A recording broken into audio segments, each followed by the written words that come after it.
in a free and open society. And we are, as a people, inherently and historically opposed to secret societies, to secret oaths, and to secret proceedings. I think a new world order is emerging. An inside job? How dare you? How dare you? To create, so to say, mass-produced models of human beings arranged in some kind of a scientific caste system. We shall go on to the end. We shall fight with growing confidence and growing strength in the air. We shall never surrender.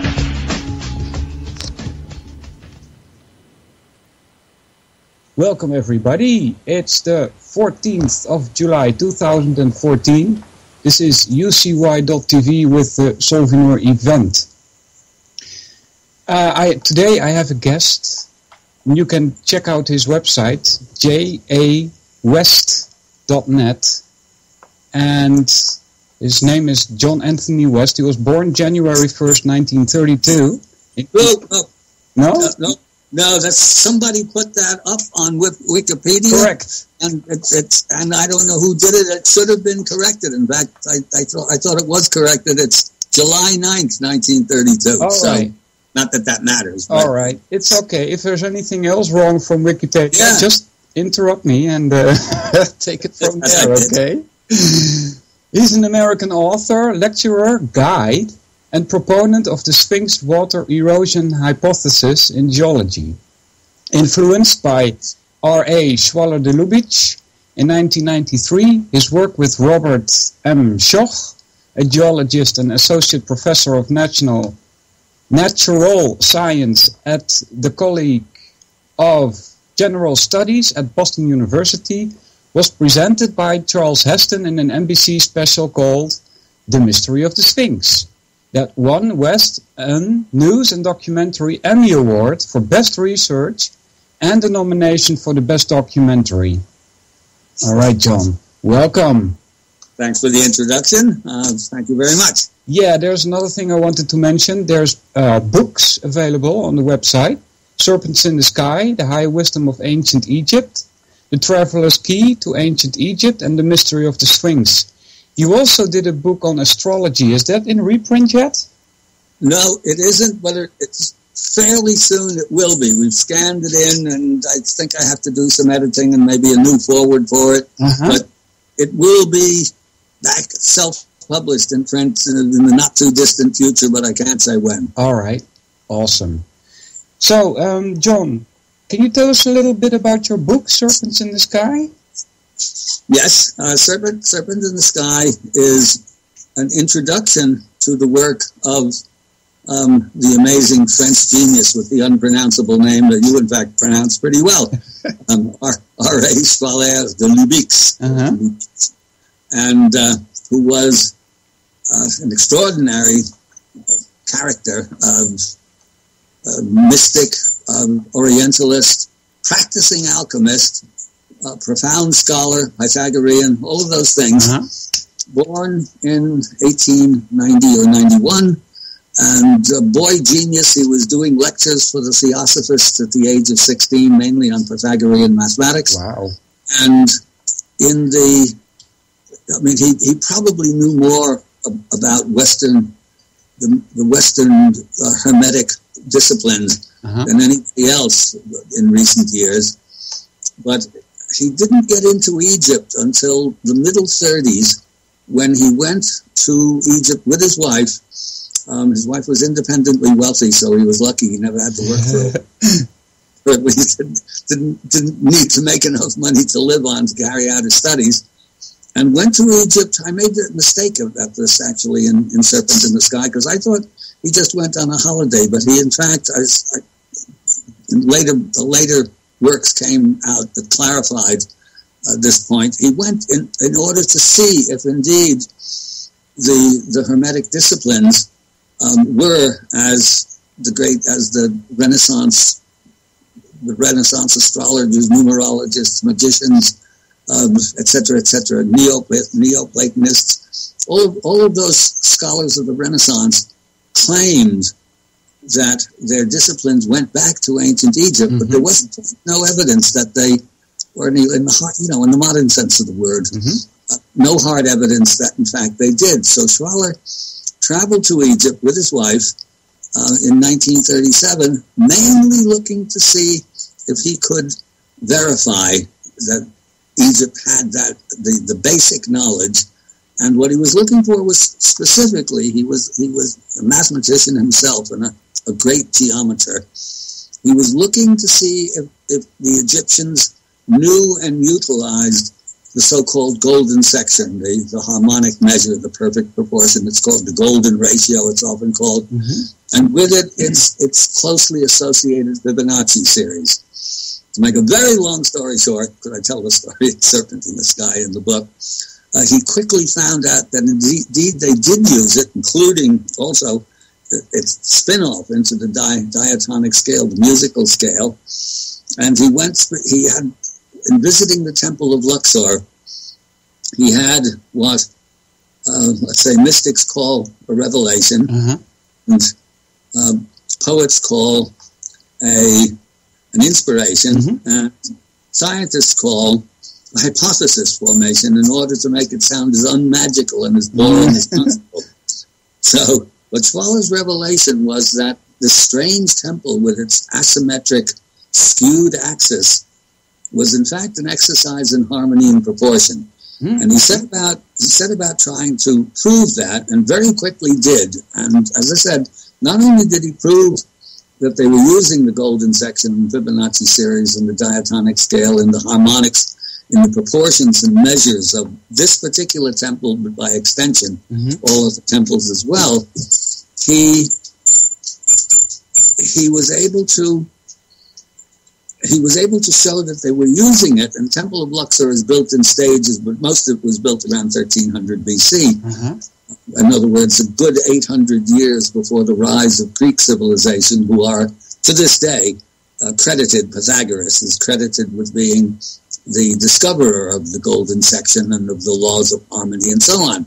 So what Schwaller was doing by showing that all of these mathematical concepts were expressed in the Temple of Luxor in a much more sophisticated fashion than the Greeks ever envisaged, he was pushing back the boundaries of exact knowledge of that kind of mathematical harmonic knowledge back roughly 1,000 years before the Greeks employed it, and by extension, it would go back to the very beginnings of dynastic Egypt.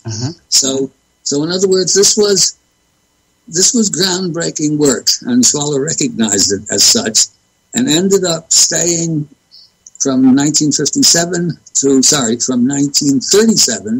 to 52, studying mostly the Temple of Luxor and putting together what both adherents, supporters, admirers, like myself, of Schwaller's work, and his opponents call the symbolist school of Egyptology, which sees and demonstrates a high science, sacred science, which in modern rationalist terms is almost a contradiction in terms. I mean, to the modern rationalist, atheist scholar, sacred is just a polite word for superstition.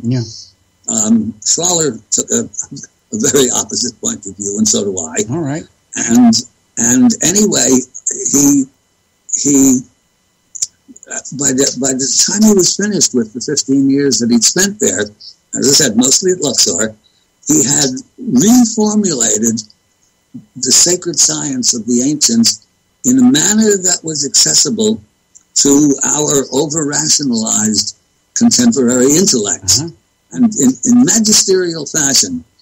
But when I encountered his work, and this is a long story that I will tell one of these days in an autobiography or something of the sort, so I can't really get into it here, but when I encountered this work, I was myself involved, and still am, in the school that follows the teachings of G.I. Gurdjieff. Mm-hmm. And what Schwaller was doing was with impeccable, detailed scholarship, effectively proving all of the stuff that Gurdjieff was talking about on a take it or leave it basis. Mm-hmm. Gurdjieff couldn't have cared less about the scholarship. But Schwaller, inadvertently, they never knew each other, even though they were both living in Paris at the same time. They never knew each other, but it was a detailed, scholarly demonstration of what the ancient sacred science was and how it worked. The problem with it was that it was only in French at that time. I really actually had to learn French in order to read the book. And I couldn't get a copy of the book. It was, even though it was published in 1957, I could not find a copy of it. Mm-hmm. I was living in London at the time, so I went every day for almost a year to the library, learning French and plowing through Schwaller, which unfortunately, in French, and now it's a wonderful English translation, but Schwaller is pretty impenetrable. You need a certain kind of, what Schwaller calls thinking with the heart, great line. If all you can do is think with your head, you can't penetrate Schwaller or anything else that's sacred, as it were. But so I had a big chapter it was my first scholarly book, actually. I started out as a novelist, playwright, satirist, and that's almost my favorite hat to wear rather than my Egyptological pith helmet. And when I read that book, so in the astrology book, which was my first nonfiction book, I included at the beginning a long chapter on Schwaller's symbolist interpretation, even though it really didn't belong there. But I couldn't resist. And then publishers came to me. I'd already had quite a lot of things published and produced, theater and so on. Nothing that made any money. Still the same now. I've just turned 82, and I'm still broke. Anyhow, the publishers came to me and asked me if I would do a book on Schwaller. And I said, you bet. And so 6 years later, out came The Serpent in the Sky, which introduced, and because I'm a writer by trade, this is a problem with it's not uncommon that great creative individual minds like Schwaller's have trouble communicating to a general audience what they've done, because they're working at such a level that they really don't forget what lesser people are capable of understanding. And me, I was sort of somewhere in the middle. I could really understand most of Schwaller pretty well, but because I am a writer, I was able to, by trade, I'm a writer, I'm a scholar by default, so I was able to put it into language that was still not bedtime reading by any means. It's not the Da Vinci Code, but at least it makes Schwaller's extraordinary work accessible. And of course, nothing of Schwaller was in English at that time. I'm talking about the early 70s now. Now virtually everything he's written has been translated, and mostly it's been translated very well. But that still doesn't make it terribly penetrable. So The Serpent in the Sky is still even 40 years later, when was it published? 79, something like that, is still a really valuable introduction to Schwaller. And if the Schwaller bug bites you, then you go and you read the great man himself. And I've given everyone a good head start. All right. For anybody that just tuned in, we are speaking with John Anthony West. You can find his website at jawest.net. If you want to order any of his stuff, and I do suggest you order the DVD series, what you do is you email him via the website jawest. You made a nice DVD series, is that correct? Yes, that is very correct. Actually, also, I might as well put in a plug for myself here. Sure, go ahead. That I also lead intensive study tours to Egypt, and I often tell people, I often start lectures because everybody's fidgeting around and getting in their seats. So I start a lecture off by saying that Egypt is like sex. As soon as I say that, I have everyone's attention. Yeah. And they want to know, why is Egypt like sex? Well, it's because you can read all about it. That's interesting. I mean, Serpent in the Sky and lots of other good books on Egypt, Schwaller himself. You can read a lot and get a lot out of it. You can look at pictures. That's graphic and also very interesting. But the truth of the matter is that, as with sex, until you've experienced it, you really don't understand it. So with my trips, actually, what these trips are, I mean, these are not head trips. They're experiential. And at the end of a couple of weeks in Egypt, you understand anybody, unless you're emotionally defective and spiritually dyslexic, anybody with emotional faculties still functioning understands the difference between what we call progress and what I call shiny barbarism, and what actually was in Egypt a great, great, great civilization, and more important than any of the other ancient civilizations, not necessarily because it was more advanced than, say, China or India or Mesoamerica, any of the other great civilizations that we've had on Earth, but because there is so much left of it that you can still experience. Mm-hmm. You can go to India, you can go to China. There's nothing that goes back to 2,000 and 3,000 BC, and even much further, according to our own work on the Sphinx. So Egypt has that. Egypt has that, is singular, is unique in that sense that you can go there, and of course in certain of the other civilizations there's no Schwaller to explain everything to you, and with me as in Schwaller's case, with me as his faithful disciple, you might say. Yeah. So anyway, so I lead those trips to Egypt, and next best thing to going to Egypt, I mean, it's not a cheap trip, it's not overpriced, but it's not chump change. And so the Magical Egypt series, those eight DVDs, is as close as you can come to experience in Egypt as you can get without actually being there. All right. I don't hesitate to say that. That's the work of my brilliant partner in this, to put it all together and edit it and put, a one-man band. So it's really, let's say from a technical point of view, it's not high-end in terms of visuals and so on, because we simply didn't have the equipment or the finances to do a major studio type job. But in terms of getting a picture of Egypt and what it represents and where Egypt's greatness lies, really isn't anything quite like it anywhere. So I recommend it, surprisingly enough. Yeah. You mentioned the Sphinx. Yes. And I believe Robert Schoch also comes into the picture. Is that correct? Yes, that comes to the picture, and you pronounce his name correctly, as it would have been in Dutch, but yeah. he just calls himself Schoch. Oh, okay. Okay, but actually you're correct. That's how it should be pronounced. Anyway, the Schwaller writing The Serpent was a major undertaking of its own.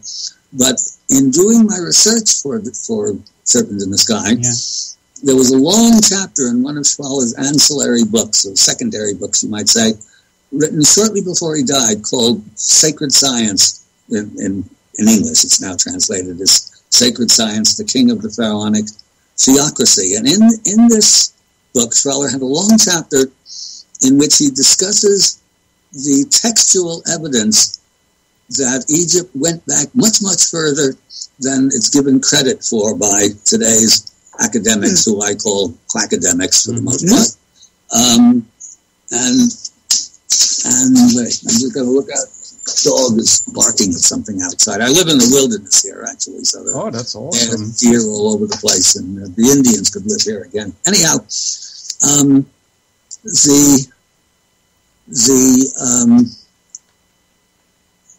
so Egypt Schwaller was accessing the scholars of the Greco-Roman period, around the time of Jesus and Julius Caesar, who were getting their information from the Egyptian priests of the day Egypt was in its steep decline. This is Ptolemaic Egypt, which stretched from 300 BC to the death of Cleopatra in whatever it is, 30 AD. I forget exactly what it is. Anyhow, and they were all talking about what they had learned, that Egypt stretched back much, much further. And Schwaller also was using as evidence two actual documents. One was a tablet, a stone tablet, called the Palermo stone, because it was kept at Palermo in Italy. It had nothing to do with Palermo. And then another papyrus called the Turin Papyrus, which of course has nothing to do with Turin, Torino, but is ancient Egyptian. And these had accounts of long periods, thousands and thousands of years, during which Egypt was ruled first by the Necheru, which means basically the gods themselves. But the gods are not figments of superstition, as the quackademics would have us believe. They are the embodiments of cosmic principles. Egypt is a sacred science, not figments of primitive imagination, elaborately described. And then, more thousands of years, when Egypt was ruled by the Shemsuhar, which means the companions or the followers of Horus. And when you computed all of the dates, because they gave the regnal years of these rulers, you got something like 30-something thousand years ago.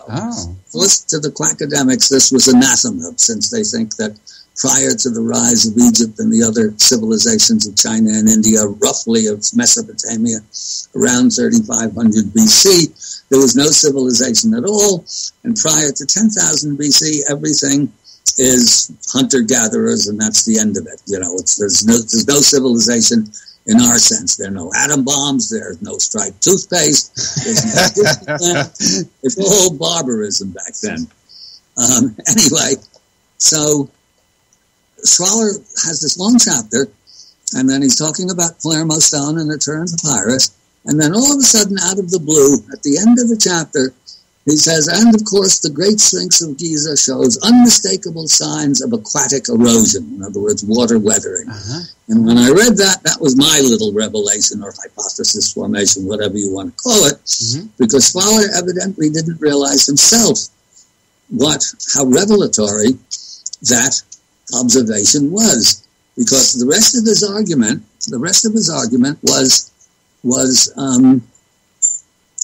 was textual, and I mean, it's not science. You can argue from now doomsday over, let's say, a passage of the Bible or a passage from Shakespeare.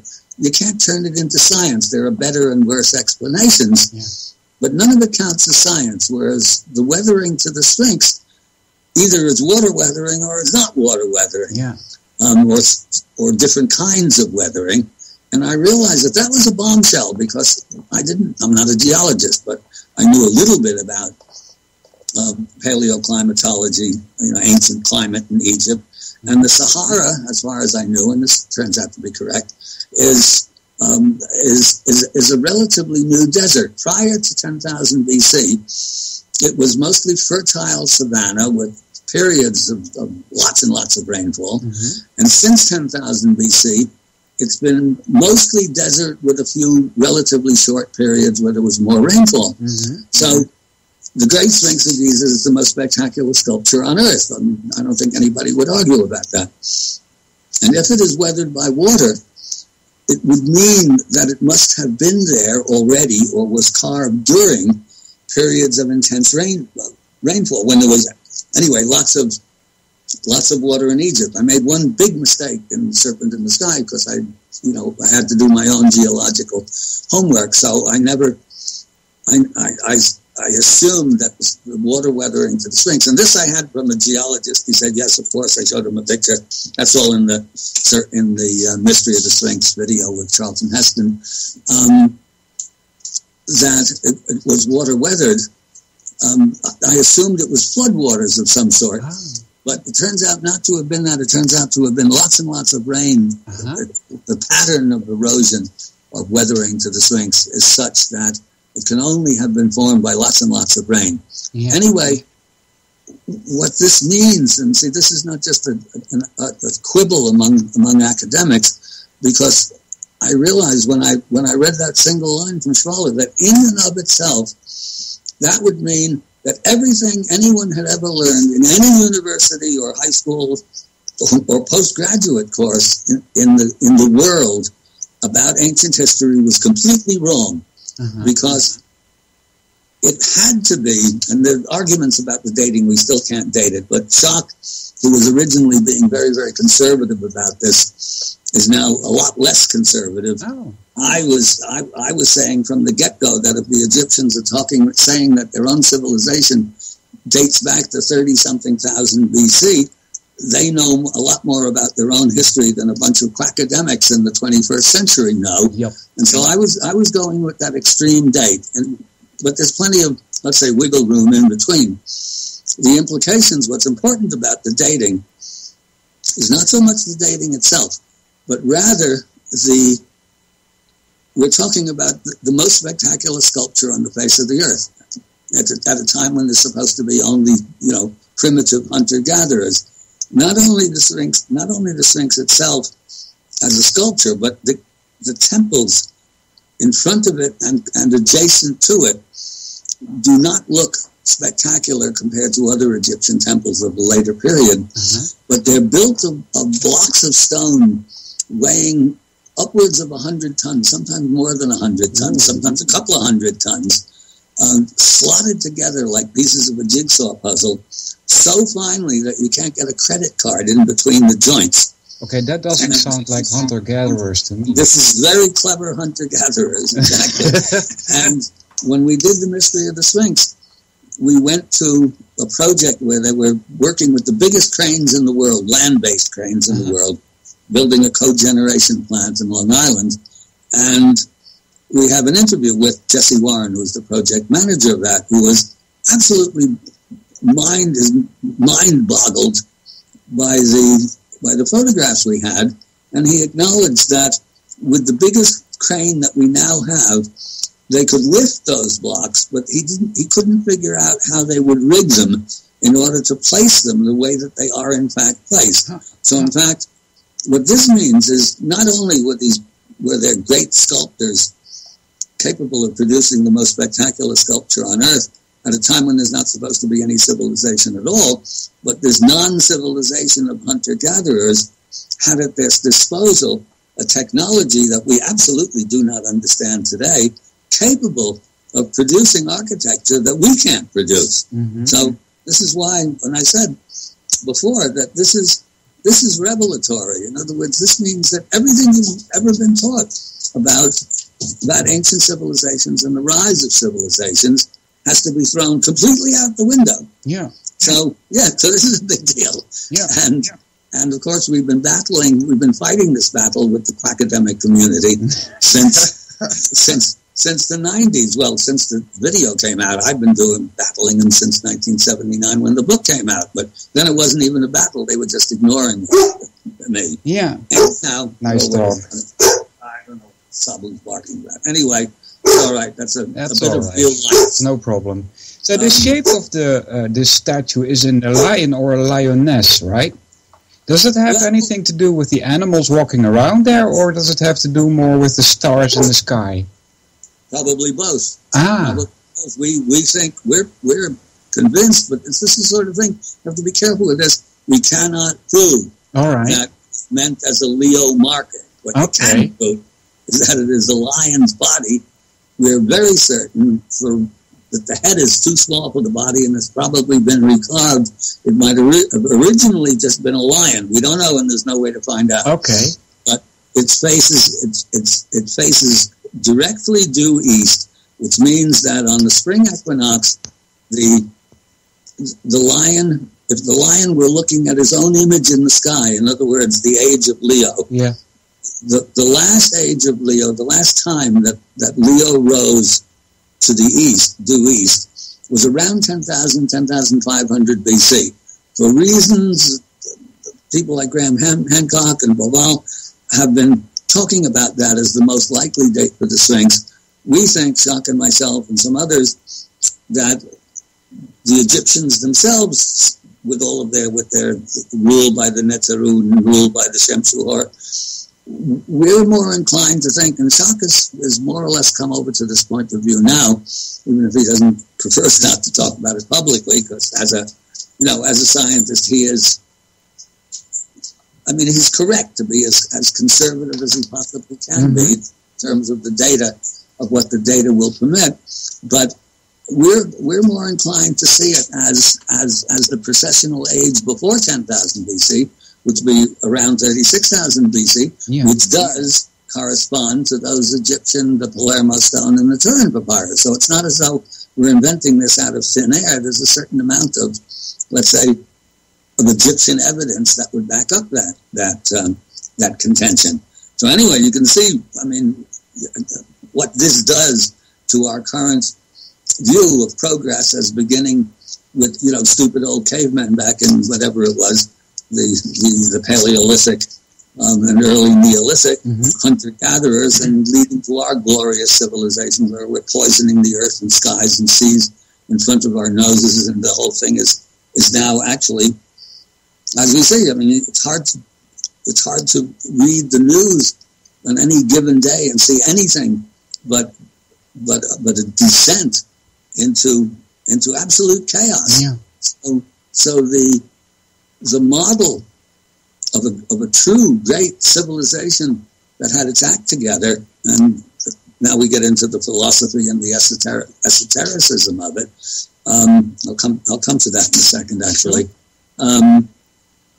But we actually can dispense with the view that for all of the garbage that we've infused our own personal lives with, the collective lives with, it wasn't always that way.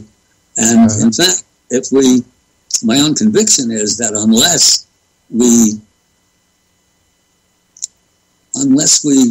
reinvent the ancient civilizations in a formulation that's consistent with our own 21st century minds, there's no hope for civilization at all. If we continue along the path that we're going, this whole thing is going to implode and explode, and maybe pretty quickly. And now we get into the symbolist school of Egyptology itself. As Schwaller describes it, to avoid strictly particular religious terminology, which throws people for a loop. If you happen to be a Christian and somebody's talking Buddhist or vice versa, all of a sudden there's a big argument going. So the way Schwaller described it was that Egypt was a one-issue civilization. One central idea fueled the 3,500 years of known Egyptian history, and in all likelihood went back a lot earlier than that, because it's hard to imagine a Sphinx and the attendant adjacent temples as being simply the whim of genius artists. It was itself based upon a profound knowledge of not only of cosmic principles, but how to, let's say, make use of those cosmic principles in personal and in collective lives. Egypt is a one-issue civilization. This is not to say that people didn't fall in love or have wars, the usual stuff that we put up with in our daily lives, or that we're subject to in our daily lives. But it's a one-issue civilization, and that issue is the quest for immortality, for eternal life. It doesn't mean that the body lives forever. It means that we, through our own inner work, individually and collectively, arrive at a state of consciousness that does not die when our body dies. It's, of course, the basis of all the religions, however corrupt they may be in their institutionalized forms, which they are, all of them, some worse than others. But Egypt, managed, even though it was on a downhill track from early on, it's a big mystery, actually. It was at its height, very close to its beginning, and by the time the Romans, took over, it was corrupted and weakened and so on. Even so, it was still recognizable. A priest of the Old Kingdom, say 3000 BC, would have been understood, or had the same knowledge, let's say, had the same doctrine that a priest in the time of Julius Caesar and Jesus would have had. Yeah. So in other words, it lasted 3,000 years. Ours is 250 years old, and it's disappearing by the day. At least everything that was any good about it is disappearing. Yeah. This ties to the Book of Duat, is that correct? Yeah, the Book of the Duat is one of the funerary texts, which are effectively, these are, you might say, they're guidebooks. Uh-huh. They're guidebooks to the life of the spirit, Uh-huh. to the journey through, let's say, the journey through the night, which is taken metaphorically. I mean, after death, originally probably there weren't these funerary texts. You were supposed to get your work done, your inner work done while you were still alive. Yeah, yeah. That's actually in Christianity, that's the doctrine of salvation. Christianity threw out the idea of reincarnation, which is, of course, what's practiced in Buddhist and Hindu doctrine. Yeah. But it was there in the first place. I mean, they had to formally declare it heretical in the Council of Nicaea, which is modern-day Nice, and I think the date is 350 or 353 AD. Yeah. So there to begin with. And that was Egypt. And actually, in terms of civilizations, it's not too difficult to really get to understand what a civilization is, and what one of the first things you have to do is not read history, or anyway take history with many grains of salt. But yet any civilization, any society is pretty easy to understand in terms of its inner life. All you have to do is look at what it does with its creative energy. Uh-huh. So with Egypt, it's a good object lesson because there's so much of it left. You can see that whatever was going on in daily life, its creative energy went into the quest for immortality. All the temples, all the tombs, all the pyramids, in one way or another, even all of the arts and crafts were transformational in nature. And this occupied the bulk of their creativity. If you look at us today, let's say 60%, I'm inventing the figures, but there's lots of discussion. They're not really invented. I just couldn't back them up exactly with data. Let's say 60 to 70% of our creative capacity now goes into science in one way, shape, or form, or technology, weapons of mass destruction, out for most of our human history. Another 25 or 30% goes into, you might say, into frivolity, into entertainment. Entertainment I describe as something that you do to kill time before it kills you. Yeah. That's entertainment. That's Disneyland and most of Hollywood and so on. A couple of percent goes into stuff that's really useful, into medicine and into, let's say, into cosmological science and the and the sciences, chemistry, all of the normal sciences, but not an awful lot of that stuff is actually beneficial to us, either on the external or on the internal level. So that's the difference between what I call shiny barbarism and the civilization. The civilization occurs when enough people have a sense of what they're on earth for, which is the quest for immortality, and are doing their best individually and collectively to realize that quest. It's not just in their heads; they have to be doing. All right. So what I'm getting from what I've studied so far from ancient Egypt is that they seem to be much more advanced than we are told by the so-called academics, right? Absolutely, yes. Yeah, but then also I hear that they didn't have a wheel. Is that correct? Well, not quite. They had a potter's wheel. Oh, okay. Until they brought the horses in and the chariots, they didn't have a wheel, but they didn't need one. Oh, yeah. They went on the river. They went up and down this long, thin country on the river. Yeah. In fact, a wheel would have been, as far as transport, would have been useless because the floods came every year and would have washed the roads away. Okay. So, they didn't need the wheel for what we use it for. Okay, now, and another thing I wanted to ask, because time is flying, really. It goes. There's also pyramids found in South America and China. And how do we view this? Is this like there was a one world culture thousands of years ago, or what do we read from this?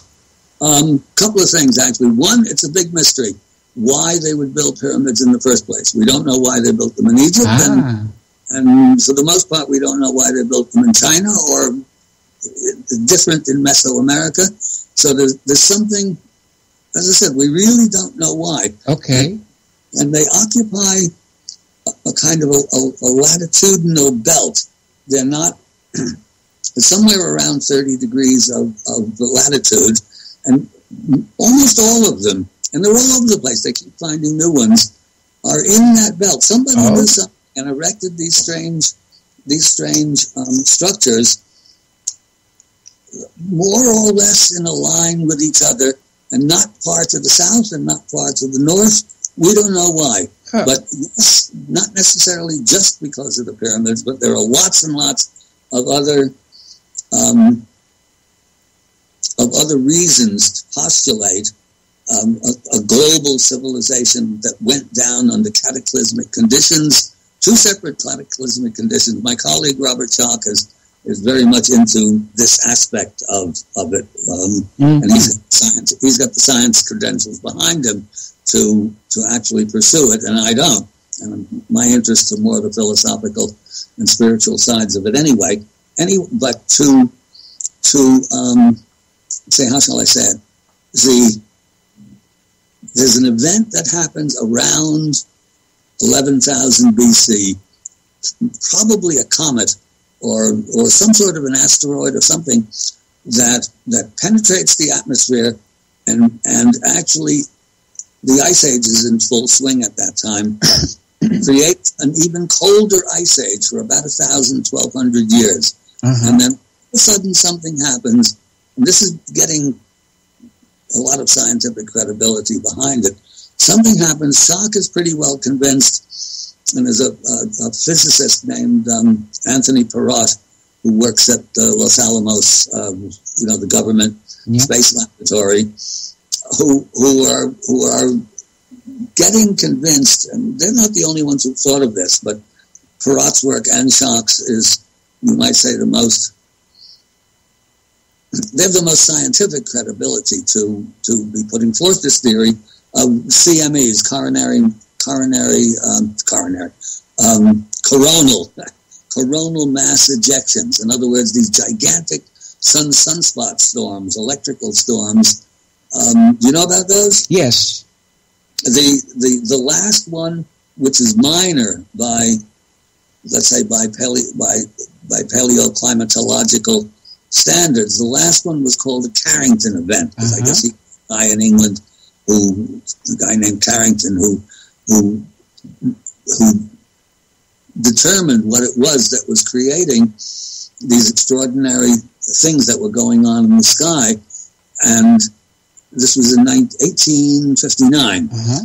It was as I said, by cosmic standards, this was minor, but it was enough to completely fry everything that was electric in 1859, which is not mostly it was the telegraph lines.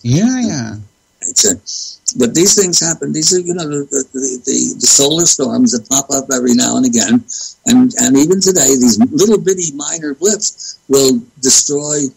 Will black out the city. Montreal had it happen a few years ago. Yeah. But the Chalk's conviction, and Perrott's as well, is that this happens periodically, not necessarily cyclically. I mean, you can't, at least we don't know enough about it to say it's every 3,000 years or it's every 12,000 years, or, there's no real schedule for it. But there's plenty of evidence that very severe ones have happened in the past. And so around 9600 BC, 9700, there is one of these tremendous events. And strangely enough, that's the date that Plato gives for the destruction of Atlantis. We don't think there is an Atlantis as a specific site in the middle of the Atlantic Ocean or anywhere else, but we think that it's a name applied by the ancients to a global civilization that went down when this tremendous coronal mass at CME took place. And there are petroglyphs. This is Schock's department, and Perrot's as well. I think it was Perrot who really discovered it, that petroglyphs that go way, way, way back, primitive rock carvings that are remarkably similar the world over, in that they usually portray, and very roughly incised, animals, reindeer, for example, in Norway. Chuck and I were just recently in Norway, elephants and giraffes in Africa or elsewhere. The different animals that would be present in these various civilizations. And then what they have in common are geometric figures, all kinds of geometric figures, labyrinths, spirals, all sorts of things of that nature. Up in the sky, what look like stick figures, human stick figures, but weird ones, some with 6 arms or 3 heads or apple heads, all kinds of very strange things. And the hypothesis is, it still is very much hypothetical, and this is Schock we were looking at when we were just in Norway, and Perrot has done a big study, 130 countries or something of that sort. And they're showing these. They have that in common. All of these different petroglyphs have these strange stick figures, which is very strange. That's right. And for the Carrington event, that's 1859. There is photography at that time, but not good enough so that anybody could take pictures of what they were seeing in the sky. But when people drew what they saw in the sky, it was very similar to those stick figures. So it may be that a big major chunk of mystery is in the process of being solved. Can you tell me anything about the Dogon people? Well, this again, are you familiar with Laird Scranton's work? Well, I did hear his name while I was researching you, but I hadn't gotten the time to look further into him. Well, that's you should, and you should get Laird. He's a good friend. He lives near me, actually, in Albany, and Laird initially got interested. He's an expert in computer languages. He's not, a scholar or an archaeologist by trade. But he got interested in looking into the whole mystery of the Dogon and why they should know about Sirius B, about the North Star that revolves around Sirius. And there were rumors somewhere, and I forget exactly where, might be the Dogon themselves who said that their knowledge, they have a very elaborate cosmology that's not dead. In other words, they have high priests of the Dogon who make a construction called a granary that has all kinds of symbolic figures on it. And so Laird got interested to see if indeed there was a link to Egypt, to the Egyptian cosmology, which is also pretty well understood and expressed mythologically and symbolically. And he started finding that there were very distinct, lots of correspondences that way, and the Dogon are a long way from Egypt. They're all the way in the west of Africa, in a little, tribe lie up in Mali, I guess it is. There's no known connection between them, but I think it is the Dogon themselves, who said that there was this connection to Egypt. Anyway, so Laird started studying those, and then just out of curiosity, he checked to see how these cosmologies stacked up against the newest wrinkles in our cosmology, in quantum theory and string theory and torsion theory and all these things. And Laird's not a physicist, but he's a very smart guy. And he started finding not only that the correspondences were striking, and even the figures that came out of the nuclear research laboratories of, let's say, electron streams or electron beds, whatever you call them. Same figures.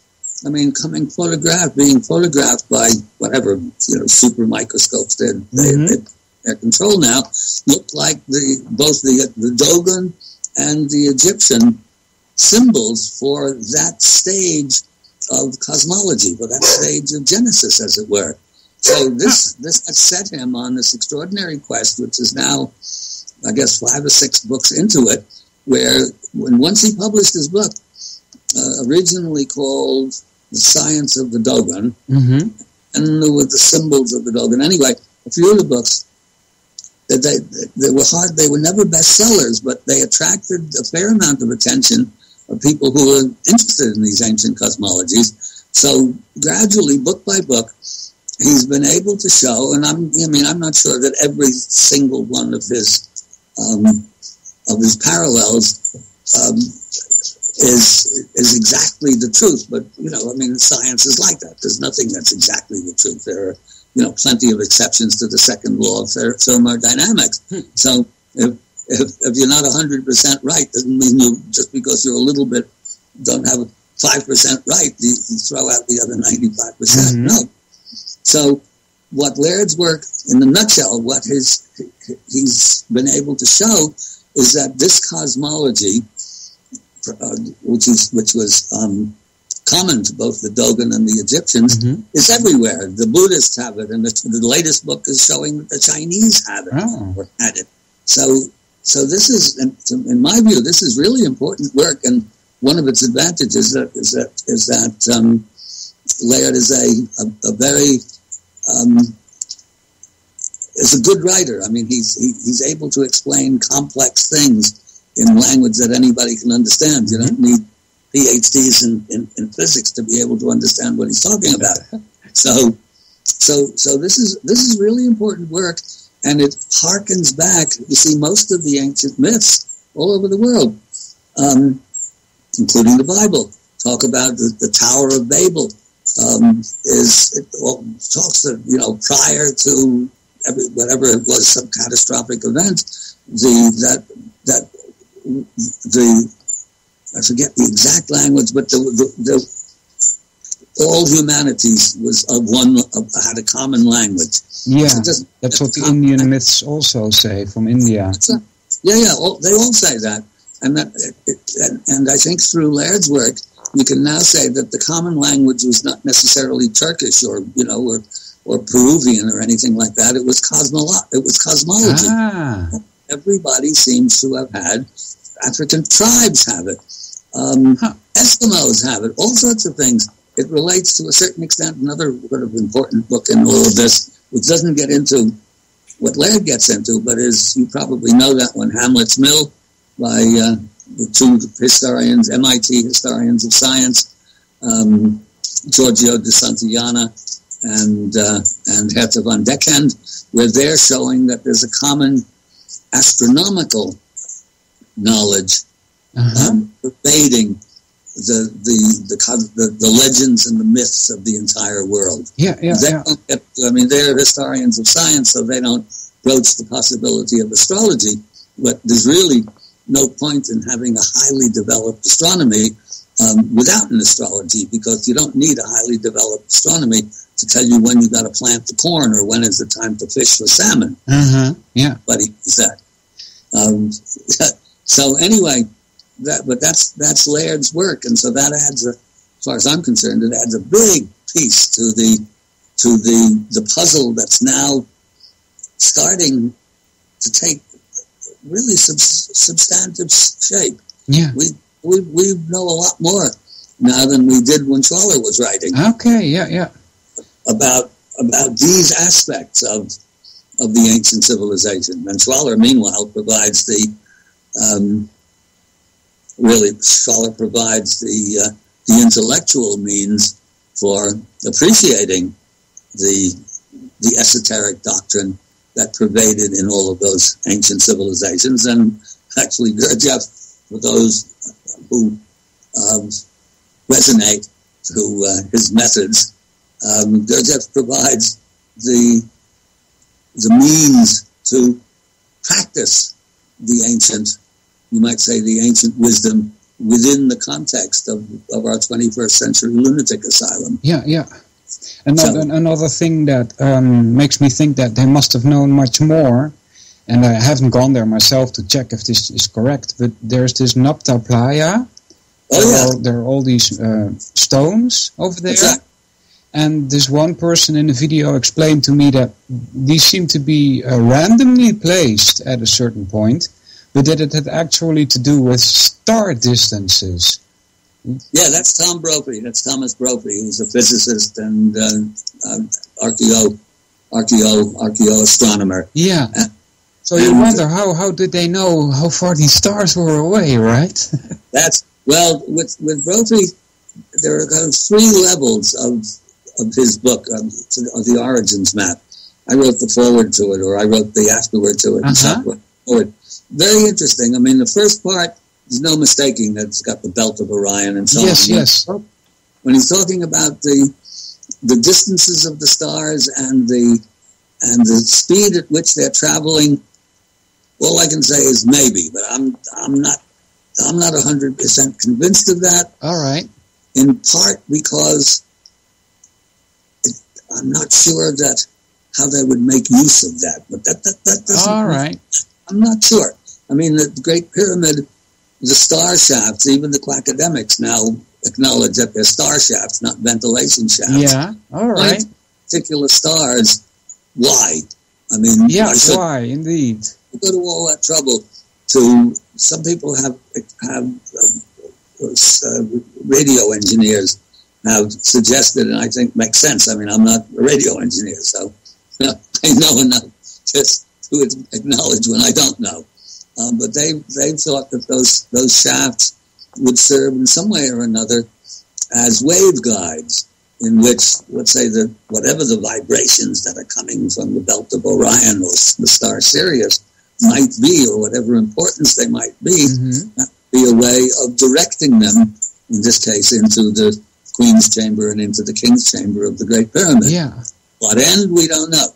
But what you can say, you can ballpark it. Strangely enough, there was a big documentary done by, it's either National Geographic or one of the Smithsonian, one of those guys, a few years back, in which they're talking about the pyramids as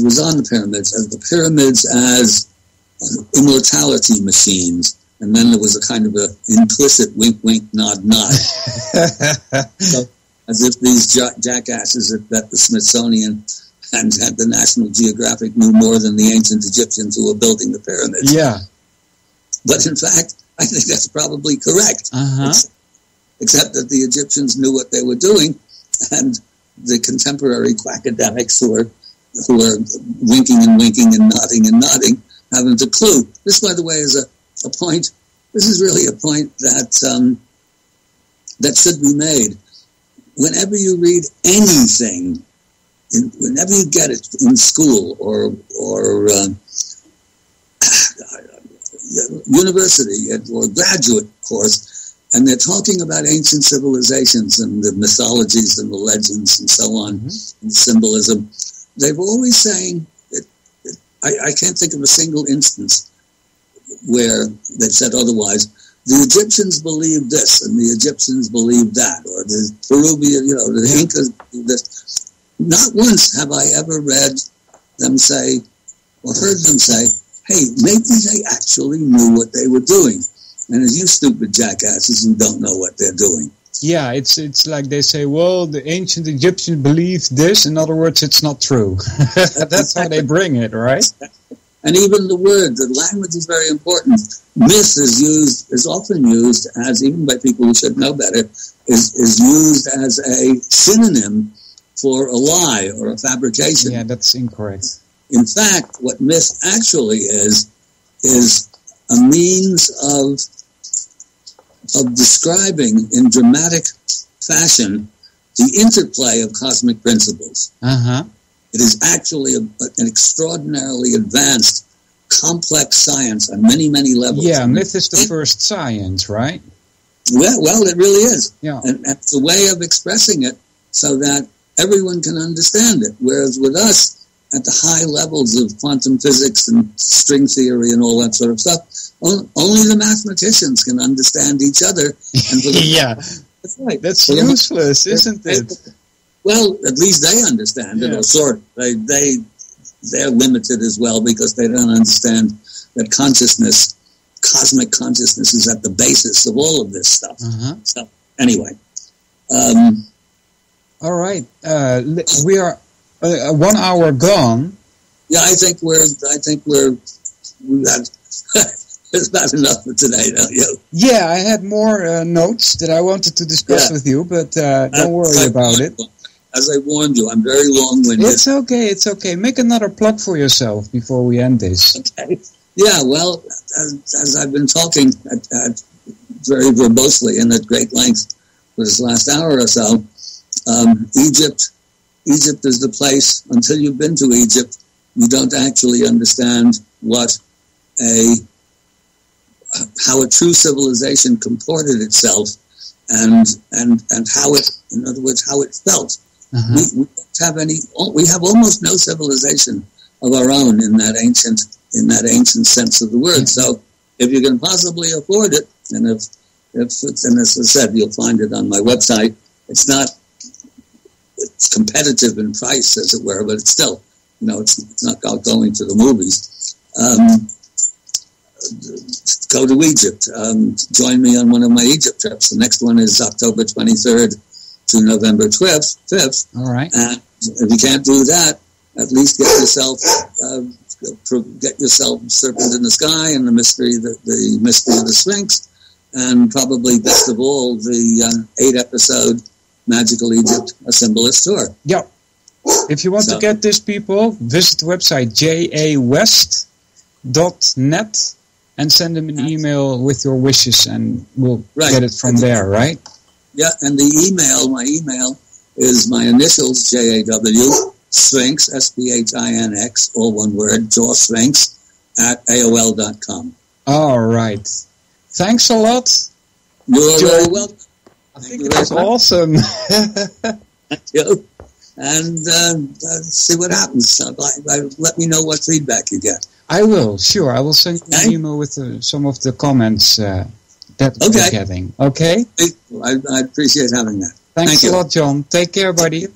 Bye-bye. Bye-bye. Well, that was a nice interview. How you doing, guys? So give us some feedback so I can send that to John. And let me know what you think of this interview, guys. Because I really would like to give him some feedback that he asked for. And we're going to invite a guest, next guest. Here we go. And to conference. Here we go. Let's hope he's on standby. Let's see what we can do here, guys. How are you doing? It's the 19th of July 2014. Vince, welcome. Hey, Walter. How are you? How are you doing, buddy? Doing great. Yeah, awesome. Glad to be here with you. This is going to be fun. Yeah. We had a topic to discuss, right? Absolutely. We're going to discuss if chemtrails are the result of geoengineering, and also going to talk about some characteristics. I thought that I would be fair and not go back and do look at any of my research I've done or do anything else, and just go from what I already have in my head, and that way I think it will be a little more honest from myself. All right. Yeah, I did the same. I did my research into this thing a while ago, because when I finished my 9/11 research, which took years, I wanted to check my notes with other people, and I got into contact with lots of other people, and they mentioned these contrails to me, these death trails or chemtrails or stripes behind planes, and I was like, yeah, right, who do you think you're fooling, huh? But they kept on pressing, and Hold on, Lady Pitbull says, nice interview. All right, at least I can send that back. Did you hear John Anthony West? I did. I spent some time this morning waiting for you to come on, doing a little research on him and finding a lot of where he's at. And to be fair, all the interaction I do in the morning, it's hard to give a good listen. So it is on your YouTube channel already, and it is also here going to archive here in about an hour to UCY.TV on your page. So I'm going to re-listen to it because I found a lot of stuff that they're very fascinating. And all right, and especially the need and necessity for things that we might have had in life back then. Like the will, like you was talking about, for instance. Yeah, so very very fascinating. All right, so I was talking to these people in this venue, and. But they kept pressing about these chemtrails, right? And all of a sudden, a memory came back to me. And this was in about 1998, 1999, somewhere around there. And I noticed that these trails behind planes didn't seem to disappear like they used to. That was my memory. They're just supposed to be gone after like a minute maximum or so. And I asked people in the street, I said, look up in the sky, do you know what that is? And people just shrugged their shoulders. And at that time I was quite naive, and I didn't think much of it any further. But so there is this point at which these stripes behind planes no longer... How did you come across this topic? Well, first let me ask you, when was this? Was this... during the 90s or 1999, 1998, I saw this for the first time. Okay, I don't even think I was even aware of them then. My observations and studies led me to conclude that they were not the norm back then. The argument has been made that there's a lot more air traffic. That's definitely true. But one thing that was rarely, if ever, seen by anyone were these trails that went from horizon to horizon that persisted and spread. And I'm looking out the window right now at the sky above, and every one of those clouds. Now, if I took a picture and posted it, I know who, Connie, I love you. She would say, those are just clouds. Yeah, okay, yes, they are clouds. I concede, but how'd they get there? Now, what we find for the necessity to produce these so-called condensation trails is that they need particulates, and they need in the air to attach to, and also they need to be at certain temperatures and certain altitudes to have those temperatures, which I have found have gone from like 40,000 feet and minus 40 degrees, I believe, Celsius. That range has been greatly expanded because you now see these trails down to at least 16,000 feet and perhaps even lower. I've made many observations myself on this, and I can't take and measure that plane, but I can tell you when I see one very very high at 40,000 feet, it's just like you see a little dot up there the size of the plane. But when you get down to where you can see the features, it almost like it's a model or a toy plane. It's that low, and it's producing these trails, and we can observe, that just by reason alone, we can conclude that they're much lower than the others. So that range has therefore been, it's even been, I think, admitted or tried to, add to this so-called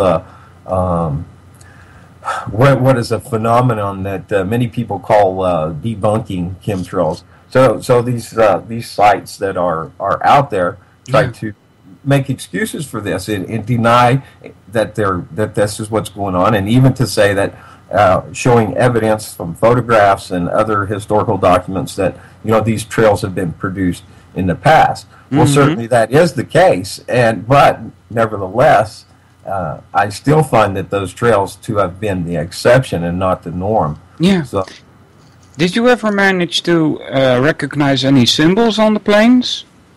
No. No, me neither. I tried looking at them with binoculars also, and I still couldn't figure out what kind of plane this is. Well, I can say, too, from observation that I know that commercial airliners are producing these trills.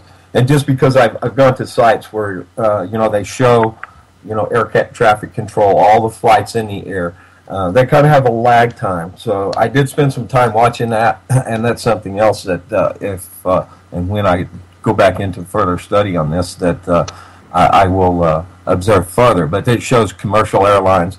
It also shows some military. First-hand observations. They don't show military on that, do they? I think they did show some coming out of like Jacksonville Air Force Base back in Arkansas. Now, I may be wrong on that, but I thought there were some military flights being shown. And I would have to go back and find the links for that. My computer crashed some time ago, so I lost a bunch of stuff. But anyways, now my observation, here you're so back in Arkansas, watching, which I definitely assumed were military coming from Jacksonville, based there. They were very low, and these were some, I think, the earliest there that I can, definitely say, I see these guys up there in the air actually running a grid pattern. I mean, you'd see this plane fly, okay, and he'd lay out this trail, and it's these big old puffy, chain-like smoke rings, right? And then persist out, and then eventually you end up with completely, white out sky.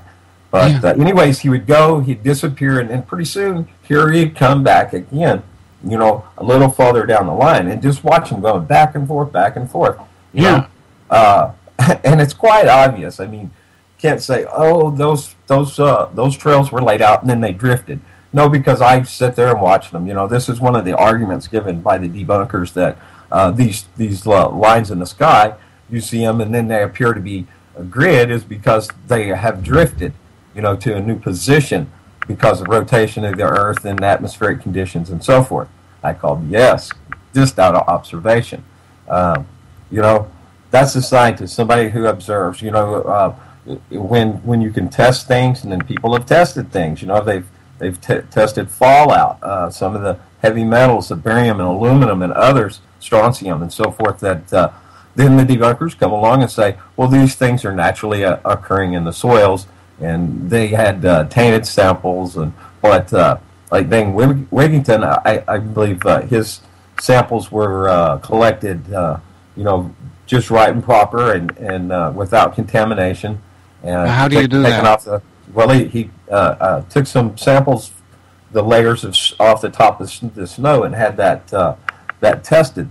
Now these levels of metals then, obviously then, precipitated out of the sky. No, that's not obvious.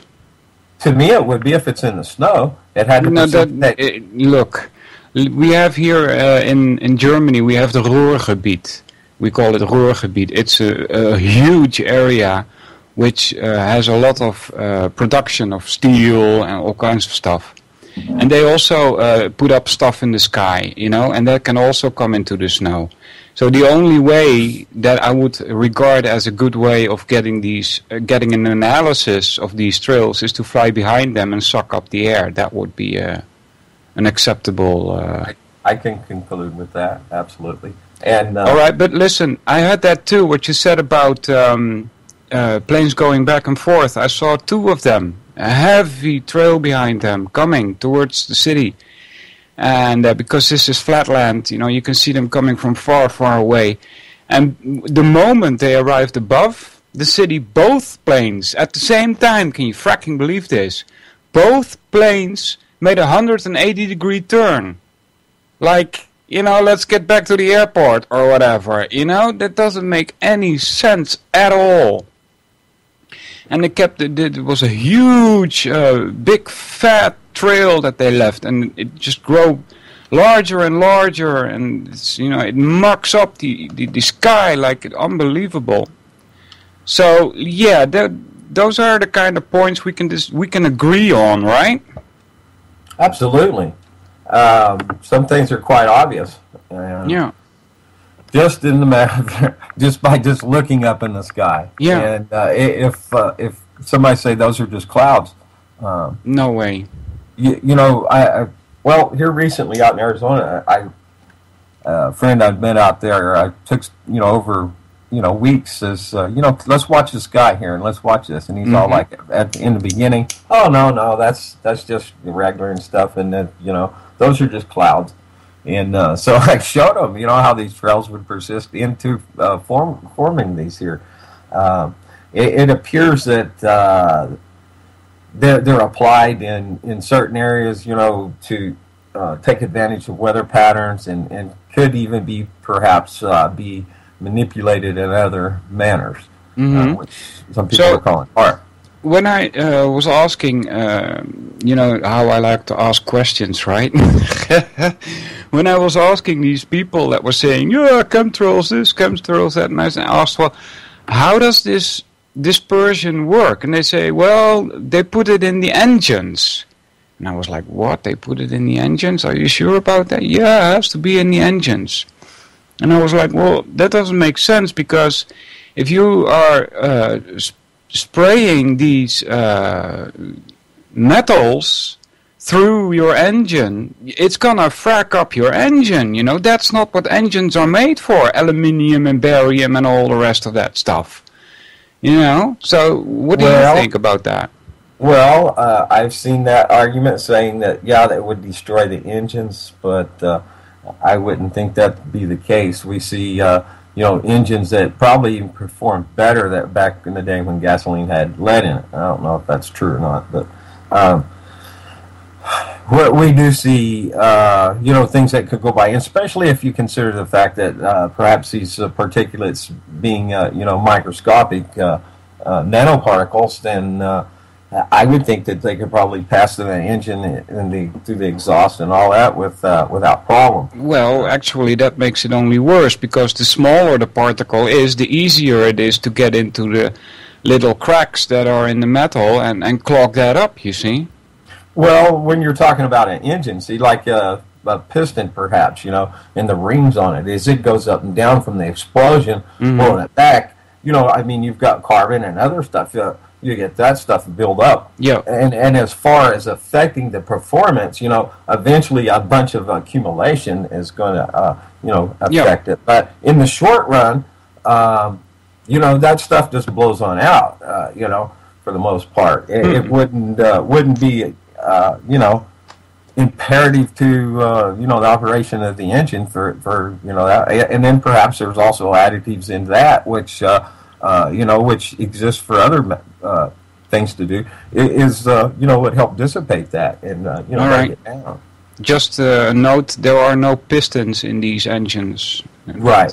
I'm using that as an example. Yeah, sure, buddy. As a gasoline engine, was my example. As far as, more closely to what I could relate to is, what I have hands-on experience with any jet engines or anything. No, me neither, but I asked this guy that had experience with these engines, and I asked him about these particles, if they would destroy the engine, and he said, yeah, it would. So anyway... well, just because one person says something, even if they are a supposed expert, does not mean that it necessarily has credibility, because, like a doctor is going to say, take this pill, and he's got all kinds of education and fully indoctrinated and pimping for the pharmaceuticals, and you're going to take that opinion. Well, I think arguably so that more and more we're finding these petrochemical medications to be, highly toxic and dangerous. Mm-hmm. I've also seen arguments that say, well, it's not the engines, but they actually make a spray system and attach that to the wings. Have you ever heard of that? I have, and I've seen pictures, and I've seen what these ballasts they're tanks inside of planes too that have been posted, and then they say this is where they were, pumping from. But others say that, oh no, those are just test jets, and those are used as ballast and so forth. I've seen the nozzles. I've seen nozzles, pictures of nozzles on planes. To be fair, I have no evidence of the hows or whats, and all I have is, research I've done from government sites, from universities, from corporation sites. Without a doubt, there are plenty of what many would consider credible sources that does indeed indicate that geoengineering is occurring, and weather modification through various means, and including the use of applying particulates into the atmosphere. All right. From a plane. So now you've said two things, geoengineering and weather modification. Let's get into the geoengineering in a sec, but weather modification, don't they have HAARP for that? Yeah, and some people say that's not what it's there for, but to me it looks like it is. There's also the Doppler weather stations that are said to, attribute to weather modification, the force of the weather, and redirecting it, like with hurricanes and so forth, and even being able to intensify that and to steer it. To me, I think my observations lead me to believe that's a great possibility. Yeah, that's what I'm suspecting as well. Standing waves can have an effect, Oh, absolutely. I mean, and here recently I've been looking a lot into further, that is, into energy and so forth, and energy is completely all around us. I mean, the Earth is energy with the magnetic field. We vibrate on frequencies, and most certainly, well, let's say, for instance, if you took a couple of tuning forks and struck one, and then put it close to the other one's going to start vibrating too. Yeah. It's no brainer that vibrations are, can be used as a force for manipulation. Yeah. All right. So you mentioned geoengineering. What's your definition of geoengineering? I would say it's pretty broad. I mean, geo, and then the engineering. So manipulating the world, or doing things to make this machine move in a particular manner. Make a machine move in a particular manner? How does that tie to geoengineering? What machine? I'm calling the Earth a machine. Oh, the Earth a machine. As it is. All It's a motor, it's a machine in a sense, it is a motor, it's turning, you do a tune-up on a car, right? You can adjust the distributor, right? So in that's I guess I'm kind of alluding metaphorically of that. Anyway, that's okay to use analogies. Analogy, that's the one I was looking for. Absolutely, yeah. So as far as being able to tune the Earth, the geoengineering, and that's done on other scales which are not actually full scale moving the Earth or climate or anything, but with the genetically modifying foods. So beyond that, geoengineering would be, say if you wanted to make it rain somewhere, you put some particulates in the air ahead of a front, and then you got stuff fall out. Okay, now if you decided that you wanted to steer that with some vibration, then there's other applications like the HAARP and the radar and so forth. Also, geoengineering would be as far as like, let's go out and colonize the sea. So, but somebody would go out there and work with farms. That's a type of geoengineering too, but not manipulative, but actually, being a part of. So, all right. So beware, Vince, when you use this definition, and you're talking, not to me, but to somebody that still watches CNN and Fox, and he hears you use the word geoengineering. When he looks that up in a dictionary, that's not the definition he's going to get. So be aware of that. All right. Yeah, true that. And what they probably are going to get is wacko conspiracy theorists. No, actually no. They get things like fracking. That is geoengineering. That also, a very good point. Yes, fracking. So you see, most certainly, geoengineering. From taking the thermal heat from the earth. I mean, that's geoengineering. That's why I tried to, be as broad as I could there in that definition and make sure that understanding is very wide and the application of particulates to the atmosphere is only one aspect. There are many ways that geoengineering is going on. All right. So, what is supposed to be the aim of this geoengineering that you're talking about? Well, I think that could be multifold. One would be mitigation of solar radiation. Perhaps we all remember back when we started hearing about the hole in the ozone. Well, maybe they did screw stuff up, messing around up there. Who knows what kind of damage has been done, and now they're trying to mitigate that with this application. It does appear to me that the rays of the sun are indeed much more intense. And I think a person might do a little research and find out if that's not indeed true. There's other reasons that could be the possibilities would be for food control. If you're applying all this stuff and it's broad based all over the land, and as we see, I believe a lot of die-offs of from trees to even trying to garden. And then if somebody has, say, for instance, a seed, a genetically modified seed that is tolerant to these new harsher conditions that are different, affecting the pH in the soils, and just the fact that this stuff is continually landing on the vegetative matter and just continuing, to decimate that. So if there's a product that perhaps is resistant to that, then money does make the world go around.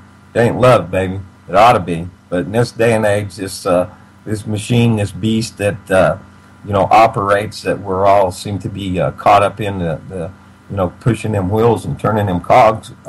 That's the way it operates. So. All right. So we got mitigation of solar radiation, food control. Anything else? Yes. Let's see what else. Okay, let's skip and come back to that. Let's mind readjust to that, and let's take up another subject. Okay, well, look, when you say mitigation of solar radiation, is that supposed to mean against global warming? Well, if global warming is real or not real, whether it's man-made or a natural cycle, that's a big two-sided camp in that debate, right? I don't know, but perhaps it is, perhaps it isn't, and that would be a means of protecting. Say it's crude and rudimentary. Maybe that's the only way that they could come up with being able to protect the earth, if they think that's what they're doing, is applying that. But it's a snowball going downhill. All right, headed for hell. So it grows and grows and gets more and more and bigger and dangerous if you're in that path. But eventually, bam, it's gonna dissipate in just total destruction. So. But regardless, if you think global warming is real or not, some people do, and that's the point.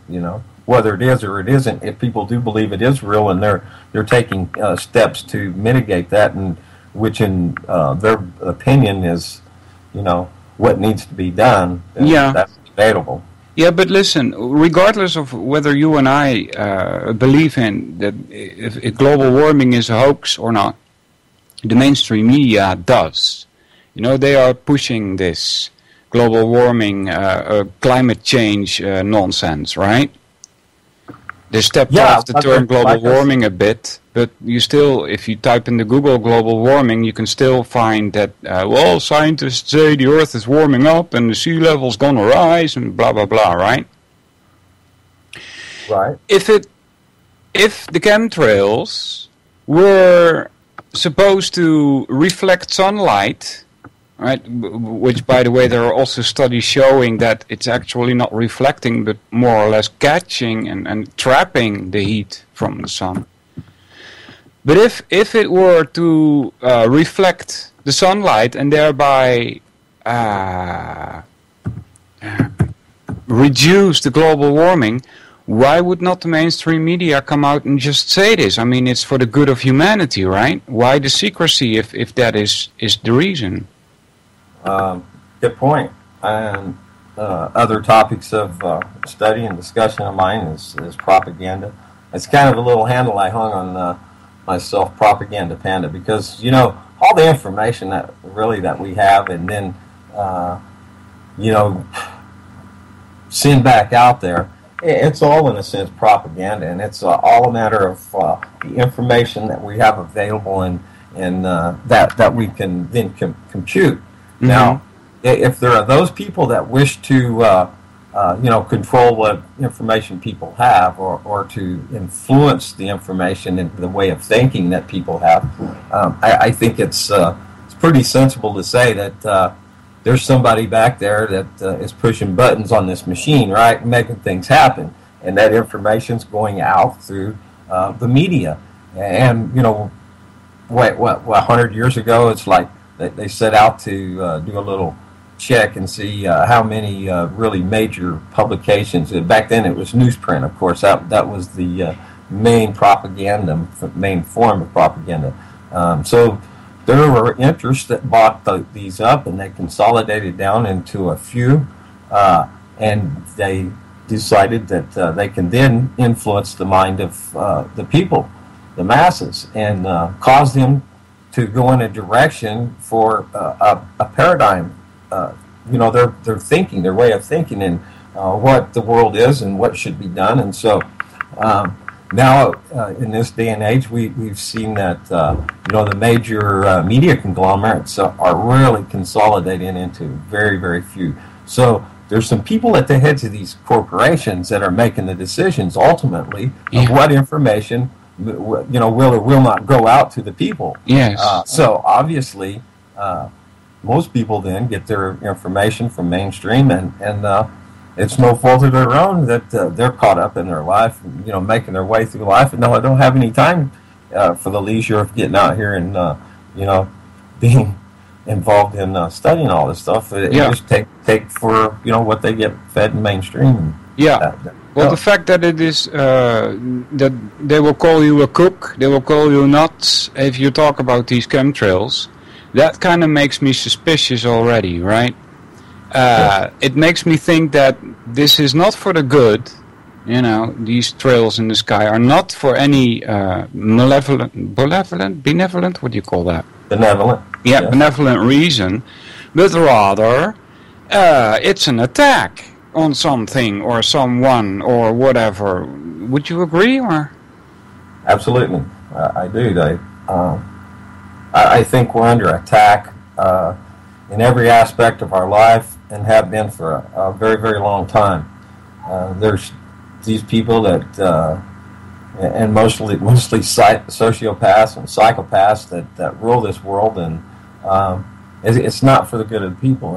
And when you just look at the way things operate, you know, this back and forth, left and right in politics, for instance, it's like if you think that, you know, they're going to be there to fix the problem, you're missing the point that they're the ones who are creating the problem to start with, and that keeps them in control. The report from Iron Mountain is a great study on that, a book I read many years ago. And matter of fact, this you always got to have. Okay, I'll back up just a little bit. In order to maintain control, you need to have the appearance of being there as a protector, and there has to be an enemy, of course, or who are you going to be protecting anybody from, right? Mm-hmm. So, war on, I mean, it outlined the war on drugs, war on poverty, and also, you know, talked about this war that we have with the problem with the environment. So, you know, that was set in place a very long time ago, before, you know, anybody even heard the word global warming. Yeah, it was in the committees of 300s, the Committee of 300, I believe. No, the Club of Rome it was. They also came out with a statement that the humans were destroying the earth, and therefore the humans are the actual enemy. They also mentioned global warming back then in the 90s. I'd like to make a point on that a lot of people, especially people that are, more inclined towards, say, a Buddhist mindset. That's kind of narrowing a very broad perspective. But there are those that say, man are the problem. Okay? Yeah. Wherein, in reality, it's not the everyday man and woman of this world.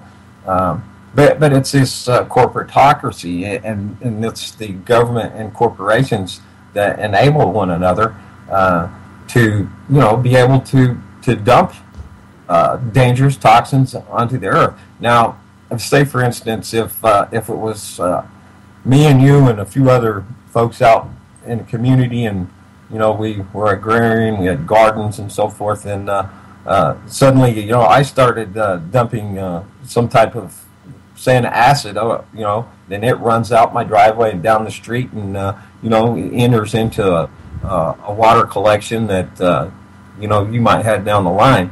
That's not going to go, okay? Mm-hmm. But corporations, they do this, and the government enables them that they can pay a small percentage of what they actually made in profits as a fine, and it's just another more little grease in the wheels there, and the cogs of this machine. I like to refer to the way of life as a machine or a beast. And it's us that are in there and turning these wheels and making this operate. And we're a slave to the system. Mm-hmm. So, yeah. FLXRMN. Did you see what he wrote in the chat? I'm looking at a little, but I'm not reading because my mind drifts enough on its own. So yeah, that's okay. He's claiming that they don't put metal in the fuel, period. I did copy this link and paste it to one of my pages. It's called the Chemtrail Report on Facebook. That cover all sorts of stuff here, put stuff over there, and it's kind of a little chapter or a book for me where...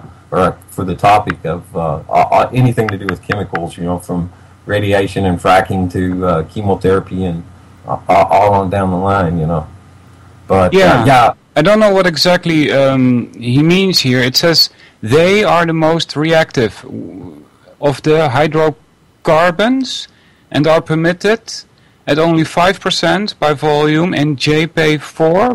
What's that? CRC 19, what does it say, 84? Benzene present. Sorry, what? Sorry, go ahead. Oh, yeah, I don't understand what he's talking about. A wide cut fuel because it's produced from a broad distillation, temperature range, and count. Okay, now I would assume that this would go into how it is produced. When you start with crude oil, you crack it, and that is... you put it in a container, you seal it, you put it under a lot of heat and pressure, and you cause a separation of the compounds that are within.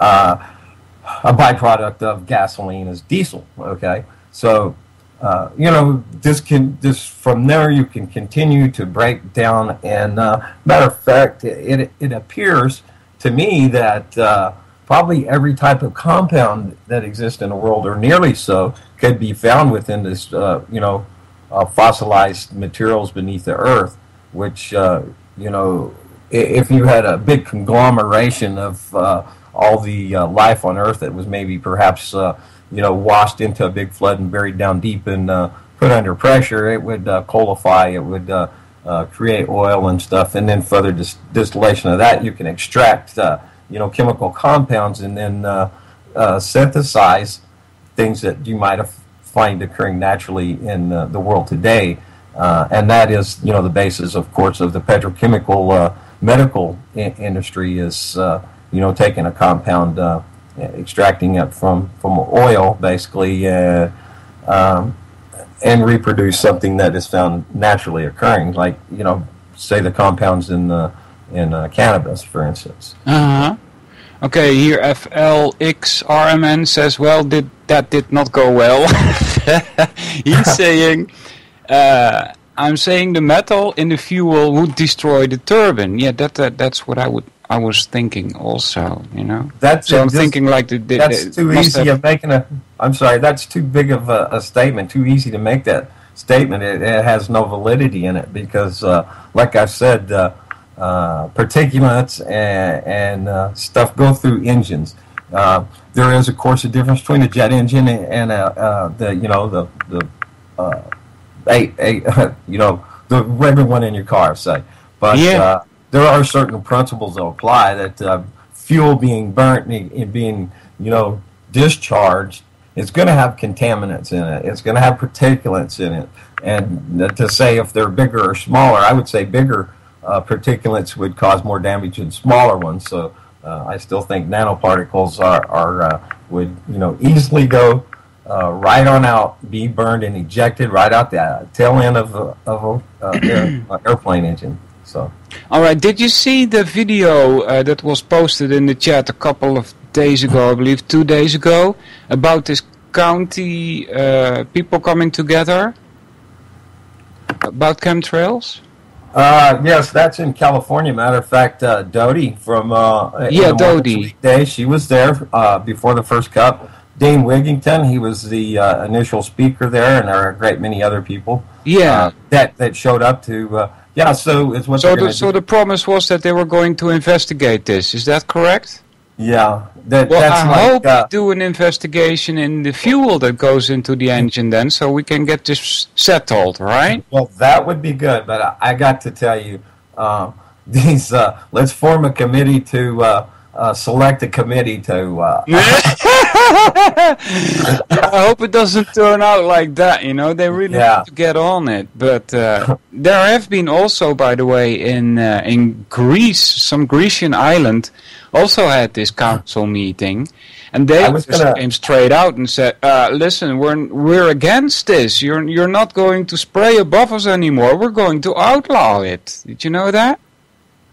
Not sure about that one, but I do know that I do not use Grecian formula. I like my gray. I have used a little Brill cream, though. Remember, a little dabble, do you? All right. I also did an interview when I was making radio in the Netherlands with Miss Peterson. Do you know her? Yes, I've watched some of her stuff. Supposedly she's recanted, but I still find it. And I can't give you the particulars on that. JJ in chat makes a fellow host here on UCY against the wall, right on to there. Yeah, he makes a very simple point. Jet fuel is kerosene, pretty much diesel, and that's it. I mean, there's further distillation that perhaps on, but basically that's what you're looking at right there. So people try to come in with all these big facts and figures. I'd like to know. I bet I know, not exactly, but Flexerman. I would assume that was one of my debunkers. I invited 3 just by posting. No, he's not debunking. Look, it says that there have to be nozzles. He's saying that chemtrails is real. Okay, my bad. Because like I said, I couldn't read all that. That's okay. I did. But my point is perhaps he even got that. I don't know where he got that information. All right, but let's suppose. Okay, I do a lot of supposing, first of all, so take that in consideration. Now, a lot of times these debunkers come in with these numbers and try to make something so convoluted and run down these rabbit trails that run completely away from the simplicity. Sometimes you need to realize you don't need to make things too complicated. True. The best way to give an analyst. Now, me personally, whether it be fault or a benefit, I'm very analytical. I like to break things down and look at how things work, and when possible, I like to redesign things and move something to operate better or a better way of doing things. So just the way my mind works. I look for simplicity, and generally that's where you're going to find the truest answer. It's best to use Occam's razor. That's awesome. So, yeah, as far as some of this stuff, I spent, literally hundreds of hours on this. Hundreds of hours, really. And I went, not for confirmation bias, I spent a great deal of that time going to the debunking side and looking at all of this information that says, chemtrails are just contrails and nothing more, nothing less. If that were the case, let me just concede to that for one moment and say that is the case, then nevertheless, by default, these trails in the sky are in fact altering the climate. They are they're manipulating the weather by default. They're making it flat, plain and simple. So that's the bottom line. That right there is non-disputable beyond debate. So from there, let's look a little closer and look at the whole picture and don't get blinded with these little fine points that I think are put out there to redirect. Yeah, what I want to mention about these so-called debunking sites, seriously, if a person is like, oh, these nutcases and tinfoil hat wearers think that planes are making the sky go bad, well, that's not true, and I will show them, They make a site especially for that? Excuse me? You got to be sick in your head if you're like that. If you really think we are that nuts, why would you try and make us think otherwise, Hey, listen, go to geoengineeringwatch.com, or .org, that's Dane Wigington's site. He was recently got up and running a site that has all the disinformation things out there that, you're talking about there. I won't even give any of their names. Just go to Dane Wigington's page there at Geoengineering Watch. And also check out Russ Tanner, also globalskywatch.org. And there's other sites that if you want to find out more about this geoengineering and the chemtrails, there's Carnicon and that's where I got most of my information from. Carnicon. I think everybody owes it to themselves to give a good look, a good consideration of what's going on in the world around them today. Be without excuse. Don't take anybody's word for it on either side, but and don't get too bogged down, and don't let anybody drag you off down these trails. Stay on point and just look at these trails. Hey, do you think that was pun, and I didn't even that's right, that's right. Do you think the California drought has anything to do with this? It seems to me that it's indicated that by the application of these particulates, and specifically aluminum, which is, sucks up moisture, so it can hold it. It does? I believe aluminum is one of the in a nanoparticle. Didn't they use aluminum spraying in? Oh, that's right. They used that in China to make it stop snowing. Is that correct? To start snowing? Yeah, when stop snowing. To stop or start? I don't know. There was. I remember Beijing had engineered some snow there, and then it ended up causing a lot of damage. I guess they. They wanted the snow, or what? Yeah, they remember exactly. Snow. Yeah, that was mainstream news there, Yeah, but if you want the snow and you're going to use aluminium, then aluminium wouldn't soak it up, right? If I can, I was trying not to use this word because I'm having a hard time tripping over my tongue for some. A desiccant, that which would absorb moisture. So if you can get something to just think of it as little sponges in the air. To be able to grab a hold of some moisture, and then as it moves, is either moved naturally or manipulated. Yeah. Once it gets to a certain point, the other conditions could cause that to precipitate out. Now that's a little bit of a study there. How does, you might look at, how clouds are formed naturally and so forth, this heat and this rising and then condensation, and it gets so heavy, and then the energy involved inside of it causes collisions, and pretty soon you start having stuff fall out of the sky.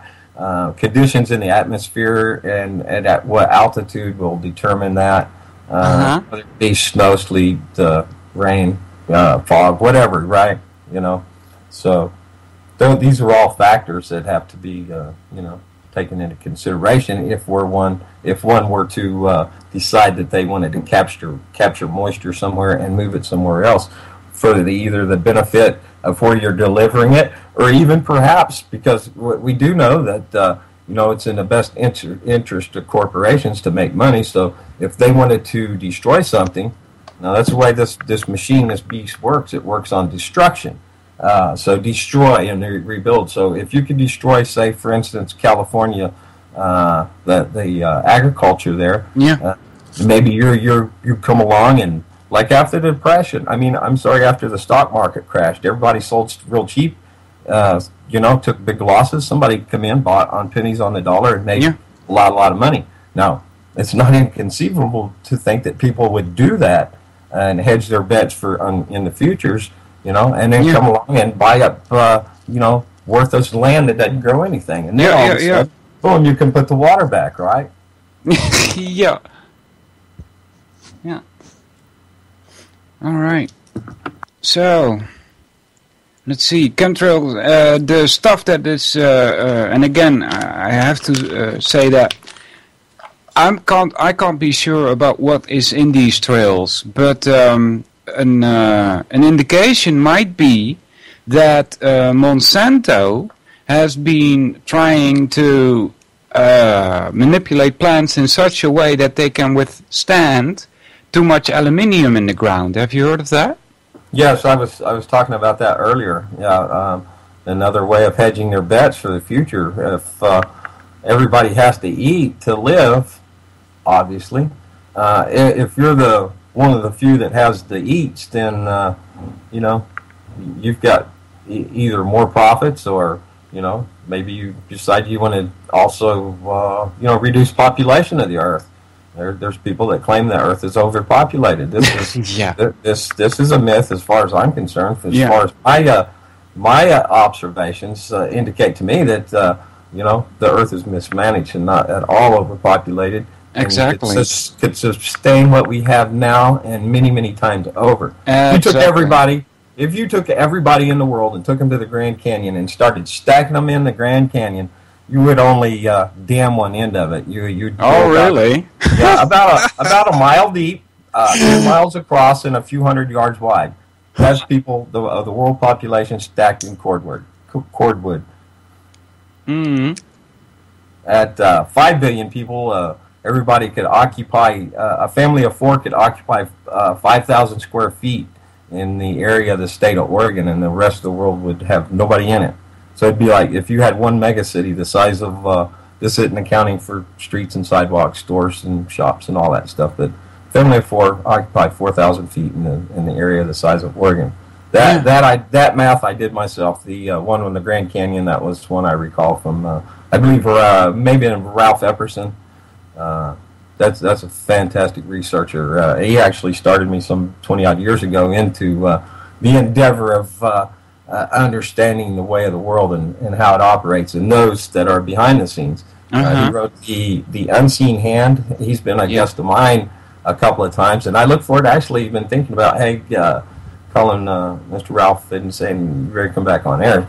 I spoke with him on the telephone over the years, met him in person, and we've been in contact for some 25 years, I think, maybe, something like that, 25 years. Anyways, really great guy, and of course, he, like I with everyone else, do not have all the same ideas and notions, beliefs, and so forth, all those old buzzwords about what and who and all that, that's okay. When we agree that things aren't right, it's inconsequential at times to try to, find that person to blame, or that, the who's, what's, and how's.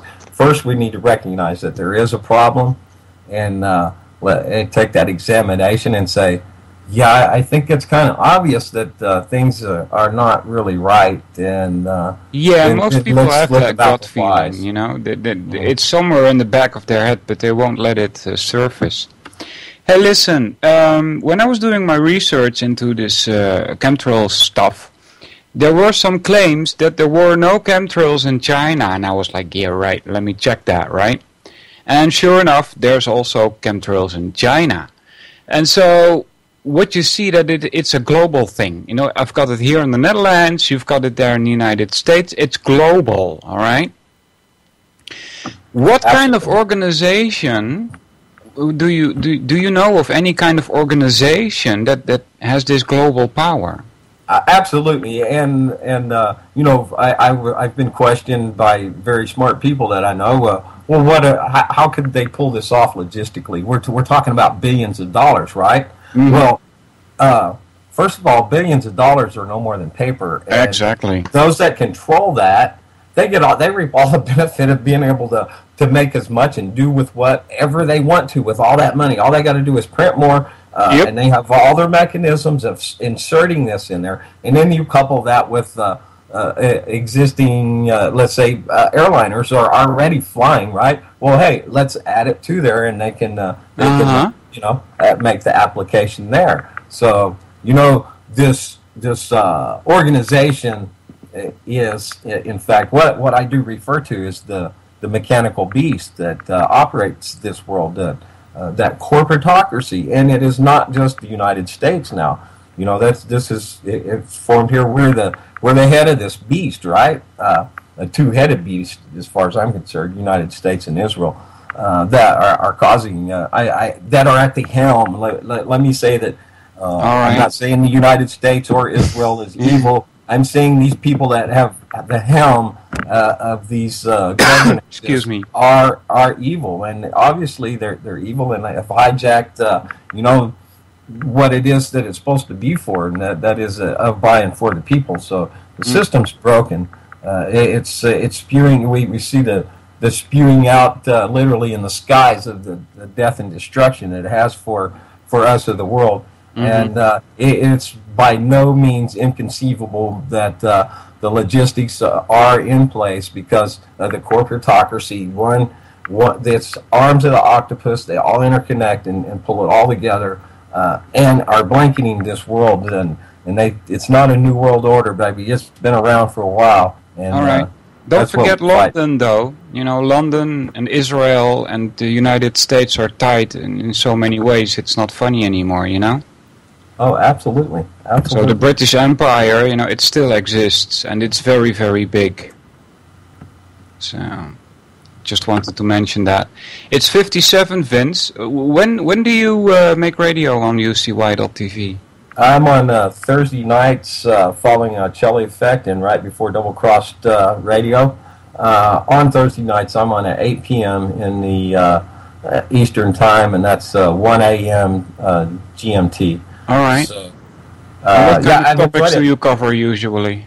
Everything, and up and into including the few things that I mentioned here this morning. Yeah. But it's been a book for me here at UCY. I've been here for over a year, and I really appreciate Jules and all the hard work she put into building this net, and all the voices that are able to be connected and shared here. And that's what matters worldwide, and that is very inclusive of many topics. What matters worldwide? That's the name of your event, right? It is. All right, Vince. Thanks a lot for coming and talking about these chemtrails. Thank you, Walter. I really enjoyed it. It was good, huh? Now, stick around. More great programming all day long on UCY.tv. If you're here, you've got questions, and you've probably got answers, and you definitely... UCY. Thanks, UCY.tv, people. Thanks, everybody in the chat. Me, Doc, Del, Dan, Jax, JJ, Joe, Lady Pitbull, what's up? Lumperdeedle, Mrs. C, Gypsy, Vince, you're there, I'm there, Gringo, Iota, and Tuanons. Thanks a lot for listening, everybody. And thanks again, Vince. Take care, buddy.